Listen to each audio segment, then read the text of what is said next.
All right, let's talk about spring tube tactics for bass fishing.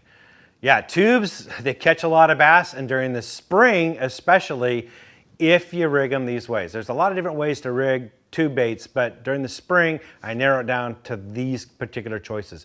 First one is on a jig head with a 90-degree eye on it. This is like the original way we used to fish them back when the tubes came out in the 80s.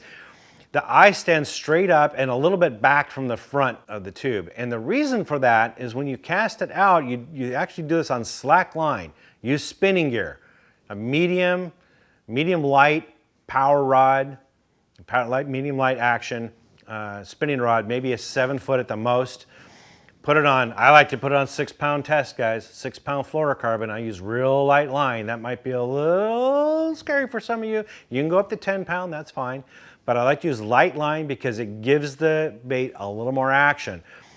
Rig it on this 90-degree jig head on an 1/8 ounce at the most, somewhere between a 1/16 and an 1/8 ounce, real light. Throw it out there, and with that jig head, with the eye sticking straight up, what happens is when it falls, it does this death spiral all the way down. It is the only bait for bass fishing that does that action. The only bait, and that spiral action as it falls down, a lot of bass fall for it, man. They just snatch it up and just gobble it down. Man, it is a bass catching setup. I like to throw it around docks, skip it under docks. I like to throw it anywhere where they could be hiding out, like along weed edges or flats with scattered boulders and stumps. It works in a variety of areas this spring. Especially in clear water. It's more of a sight type lure, so you need a little bit clearer water for the bass to find it. It's not going to work as well in real muddy water, although I've caught fish doing it that way, but clearer water the better. Green pumpkin is great. I like to use a color called Old Ugly. It's kind of a between baby diaper yellow and green pumpkin color. It's hard to explain it, but here's a picture of it. You can get an idea of what it looks like. And you can use it with or without pepper, salt and pepper in it. Either way, works really, really well. And yeah, you'll catch a lot of fish doing that. Now, a variation of that is to use a jig that's got a 60-degree eye to it. And the shape of the jig head itself is more of kind of this oval egg shape. And the eye tie sticks out more to the front of the bait. That changes the action dramatically. Now, when you throw it, the bait swims, it glides instead of spiraling. So this works really well when you're covering water. You want to have more of a bait fish imitation. You can just cast out and you give it a little twitch and it glides and starts to fall down. You give it a little twitch, it pops back up and glides some more. It looks like a meandering, helpless minnow that's lost his way. Easy bite, easy target for bass. And again, you can cover all those areas I just mentioned before with this exact presentation. Especially when the bass are aggressive, this works very, very well. Same colors as well. If it's really clear water, I like to go to like a smoke color or a clear with salt and pepper, maybe with a little silver in it, or a gold flake, something that has a little bit of flash to it to capture the attention of the bass. But that's all you need, nothing real crazy. Now, another way that works particularly well for smallmouth is fishing a tube on the back of a split shot rig, or some guys call it a Mojo Rig. It's a cylindrical weight that's about an 1/8 ounce or less weight. I put about 2 foot to 2.5 foot distance between the weight and the hook. I can rig that bait weedless, and that works really well with this setup because you can work it through weeds and through cover really well without getting snagged. Rocky areas without getting it caught in the rocks.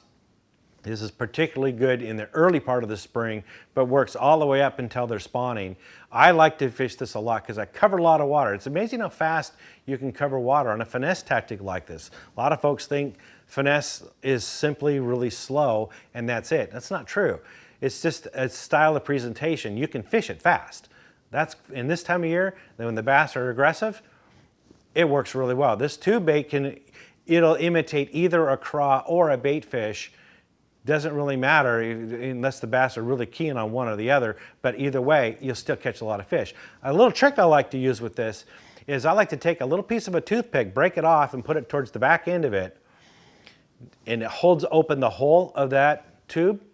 Blow out the water or shake it loose and get the water out of it, throw it out there. What happens is the weight falls down, the bait floats behind it, sits up here until the water, the pressure gets to it with that little bit of air in it will bloop, it'll come out. It actually blows a little bit of a bubble and then it falls.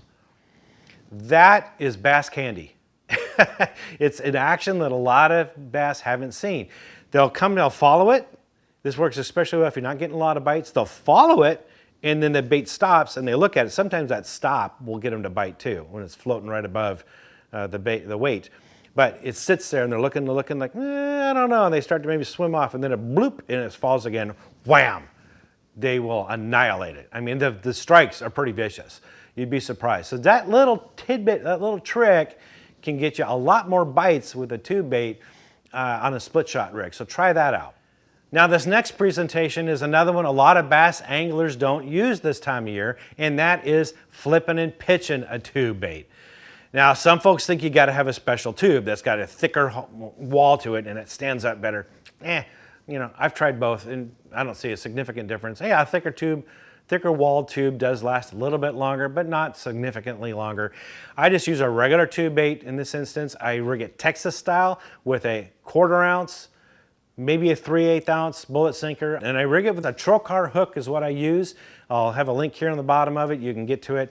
It's a thicker style of hook that's designed for flipping and pitching, and it makes the tube weedless. That's critical because here you're targeting bass that are in pre-spawn stages that are getting ready to move up and spawn. So those areas that are a little bit deeper water next to flats, and typically they're buried up in bushes, flooded trees, flooded brush piles. They're buried up in the weeds, something, thick cover. They like to sit in there as they make their way up shallow. And this rig is perfectly suited for that. This bass in particular that you see right here, I caught him using 8 feet of water. And this is some flooded trees. He was buried up in there and I was just flipping along these trees and there he was. And it's a good sized bass.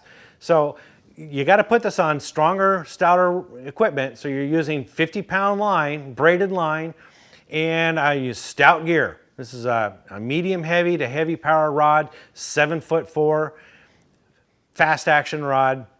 And it's really good for flipping and pitching. That's a great setup for wrenching these bass out of this kind of cover. So give that a go. Matter of fact, give all these rigs a go during the spring and you can catch a lot of bass on tubes. Hope that helps. For more tips and tricks like this, visit bassresource.com.